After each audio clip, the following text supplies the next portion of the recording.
जय Shri Ram. MGSU Bikaner exam 2026 BA BEd first year history first. आज इस वीडियो के दौरान गैस पेपर रहेगा, वो BA BEd first year history first paper का रहेगा। तो आप जो भी ये टॉपिक दिए हैं इनको अच्छी प्रकार से आप पढ़ें। अपनी नोटबुक आप निकालिए जिससे आप तैयारी कर रहे हैं, तो वहाँ उस नोटबुक में आप निशान लगा लीजिए इन टॉपिक्स पे, और ये टॉपिक्स आप पढ़ के आएँ ताकि आपके एग्ज़ाम में अच्छे नंबर आ सकें। एक अच्छी तैयारी के साथ आप एग्ज़ाम दें, और अच्छे नंबर हासिल करना एक विद्यार्थी की लालसा रहती है, लगन रहती है। तो आप भी उसी प्रकार अच्छी प्रकार से तैयारी करके और आप अच्छे अंक प्राप्त करें। MGSU BA BEd exam 2026 BA BEd first year और गैस पेपर जो रहेगा वो सब्जेक्ट हिस्ट्री फर्स्ट का रहेगा।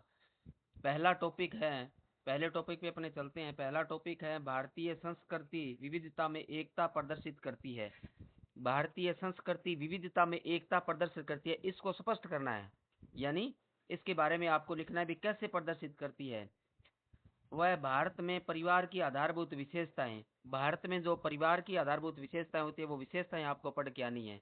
यानी भारत के परिवार की आधारभूत विशेषताएं क्या है वो भी पढ़नी है, और भारतीय संस्कृति विविधता में एकता प्रदर्शित करती है इसको स्पष्ट करना है। और भारत में परिवार की आधारभूत विशेषताएं अपने को पढ़ के आनी है। तो ये आपका पहला टॉपिक रहेगा, काफ़ी महत्वपूर्ण है, इंपॉर्टेंट है। आप इसको पढ़ के आएँ। इसमें छोटे क्वेश्चन भी आ सकते हैं, बड़े क्वेश्चन भी पूछे जा सकते हैं, तो इसलिए आप इस टॉपिक को अवश्य पढ़ें। नेक्स्ट दूसरे वाले टॉपिक पे चलते हैं अपने। दूसरा टॉपिक है वो है वर्णाश्रम धर्म व पुरुषार्थ पर एक टिप्पणी लिखिए।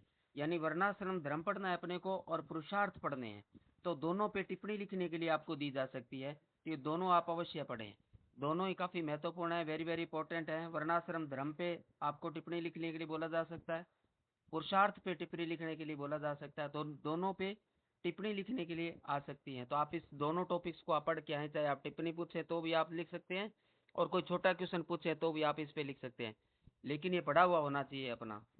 अगला टॉपिक पे अपने तीसरे पे चलते हैं।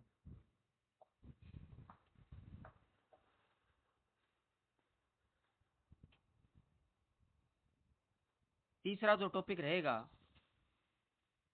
तक्षशिला विश्वविद्यालय, यानी तक्षशिला विश्वविद्यालय व गांधार कला। गांधार कला यानी तक्षशिला विश्वविद्यालय व गांधार कला अपने को पढ़ना है। तक्षशिला विश्वविद्यालय को पढ़ के आए, इस पे टिप्पणी लिखने के लिए बोली जा सकती है, इसके बारे में लिखना बोला जा सकता है, इसको इससे संबंधित आपको अन्य भी क्वेश्चन पूछे जा सकते हैं। और गांधार कला को भी आप पढ़ के आए, इसके बारे में टिप्पणी लिखने के लिए बोली जा सकती है, या अन्य भी क्वेश्चन इस पे बनाए जा सकते हैं।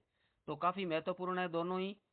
तीसरे वाले टॉपिक के तक्षशिला विश्वविद्यालय को पढ़ना है और गांधार कला को भी आपको पढ़ना है, दोनों ही महत्वपूर्ण है, दोनों पूछे जा सकते हैं एग्जाम में, इसलिए दोनों को अच्छी प्रकार से आप पढ़ के आए। अगला नेक्स्ट जो टॉपिक रहेगा अपना चौथा टॉपिक है मौर्य कला।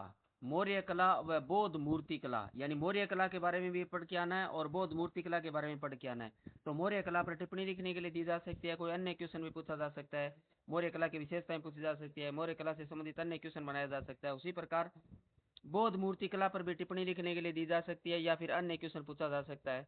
तो इस प्रकार मौर्य कला और बौद्ध मूर्ति कला भी काफी महत्वपूर्ण है, ये दोनों आप पढ़ के आए, काफी इंपॉर्टेंट है। इन दोनों क्वेश्चन को, दोनों टॉपिक्स को आप पढ़े, मौर्य कला और बौद्ध मूर्ति कला, इनको भी अपने को पढ़ के आना है, ये एग्जाम में पूछे जा सकते हैं।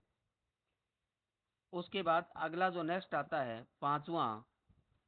पांचवा जो टॉपिक है वो है सूफी संतों के मूलभूत सिद्धांत। यानी सूफी संतों के मूलभूत सिद्धांत अपने को पढ़ने हैं, और भारत की साहित्यिक विरासत में रविंद्रनाथ टैगोर का योगदान अपने को पढ़ना है, ये भी काफी महत्वपूर्ण है। सूफी संतों का मूलभूत सिद्धांत अपने को पढ़ना है, और भारत की साहित्यिक विरासत में रविंद्रनाथ टैगोर का योगदान अपने को पढ़ना है, काफी महत्वपूर्ण है, एग्जाम में आ सकते हैं, पूछे जा सकते हैं। सूफी संतों के मूलभूत सिद्धांत अपने को पढ़ने हैं, और भारत की साहित्यिक विरासत में रविंद्रनाथ टैगोर का योगदान अपने को पढ़ना है। तो दोनों ही काफी महत्वपूर्ण है, इससे संबंधित छोटे क्वेश्चन भी आ सकते हैं और बड़ा क्वेश्चन भी पूछा जा सकता है। तो इस प्रकार इसको भी आप अच्छी प्रकार से पढ़ के आए। क्वेश्चन नंबर आगे नेक्स्ट छठा जो टॉपिक आता है अपना, छठे टॉपिक पे आप ध्यान दीजिए। टॉपिक 6 है वैदिक धर्म के प्रमुख तत्व, यानी वैदिक धर्म के प्रमुख तत्व पढ़ने हैं, और भारत की साहित्यिक विरासत में कालिदास का योगदान अपने को पढ़ना है। वैदिक धर्म के तत्व पूछे जा सकते हैं, और भारत की साहित्यिक विरासत में कालिदास का योगदान भी आपको पूछा जा सकता है। इसलिए ये भी टॉपिक आप अच्छी प्रकार से पढ़ें। इसमें छोटे क्वेश्चन भी पूछे जा सकते हैं और बड़े भी पूछे जा सकते हैं। वैदिक धर्म के प्रमुख तत्व और भारत की साहित्यिक विरासत में कालिदास का योगदान, दोनों को पढ़ें। वेरी वेरी इंपॉर्टेंट है, दोनों पूछे जा सकते हैं, तो इसलिए आप दोनों को पढ़ के आएँ। इसके बाद अगला जो 7वां आता है वो है मुगल स्थापत्य कला। मुगल स्थापत्य कला पढ़नी है, और भारतीय विज्ञान के क्षेत्र में आर्यभट्ट का योगदान अपने को पढ़ना है। तो मुगल स्थापत्य कला पूछी जा सकती है, और भारतीय विज्ञान के क्षेत्र में आर्यभट्ट का योगदान भी आपसे पूछा जा सकता है। तो ये भी काफी इंपॉर्टेंट है। ये भी क्वेश्चन ये भी टॉपिक आपको पढ़ के आना है, काफी इंपॉर्टेंट है। 6वां भी और 7वां दोनों को अच्छी प्रकार से आप पढ़ के आए। अगला जो 8वां जो टॉपिक रहेगा हमारा लास्ट है, तो लास्ट जो टॉपिक रहेगा वो रहेगा भारतीय समाज और धर्म सुधार आंदोलन में आर्य समाज का योगदान। यानी भारतीय समाज और धर्म सुधार आंदोलन में आर्य समाज का योगदान अपने को पढ़ के आना है। ये भी काफी महत्वपूर्ण है, वेरी वेरी इंपॉर्टेंट। इसको भी आप पढ़ के आए। छोटा क्वेश्चन भी पूछा जा सकता है, बड़ा भी पूछा जा सकता है। तो इसलिए भारतीय समाज और धर्म सुधार आंदोलन में आर्य समाज का योगदान, यानी आर्य समाज के योगदान को आपको पढ़ के आना है। ये पूछा जा सकता है, काफी महत्वपूर्ण है, तो इसको भी आप अच्छी प्रकार से पढ़ के आए। तो आशा करता हूँ कि आप इन टॉपिक्स को आप पढ़ के आएंगे और एग्जाम में अच्छे अंक आप हासिल करेंगे। और ईश्वर से ये प्रार्थना रहेगी कि आप के अच्छे अंक एग्जाम में आए और आप अच्छी सफलता प्राप्त करें। यदि आपने वीडियो को यदि आपने चैनल को सब्सक्राइब नहीं किया है तो सब्सक्राइब कर लें और बेल आइकन को दबा लें, ताकि जो नए अन्य जो आपके गेस्ट पेपर आएंगे अन्य सब्जेक्ट के, तो उसके वीडियो के नोटिफिकेशन आपको तुरंत मिल जाए और आप लाभ उठा सकें। तो इसलिए आप चैनल को सब्सक्राइब करें, बेल आइकन को दबा लें, ताकि नई वीडियो के नोटिफिकेशन आपको मिलते रहें। इसके अलावा जो साथी एग्जाम आपके साथी एग्जाम दे रहे हैं उनको भी ये जो लिंक हैं वो आप शेयर जरूर करें, क्योंकि प्रत्येक आपके साथी की सहायता आप कर सकते हैं। तो वो भी इन टॉपिक्स को पढ़ के अच्छे अंक प्राप्त करें, तो इसलिए अधिक से अधिक आप साथियों को शेयर भी करें। एग्जाम के लिए सभी को बेस्ट ऑफ लक। धन्यवाद।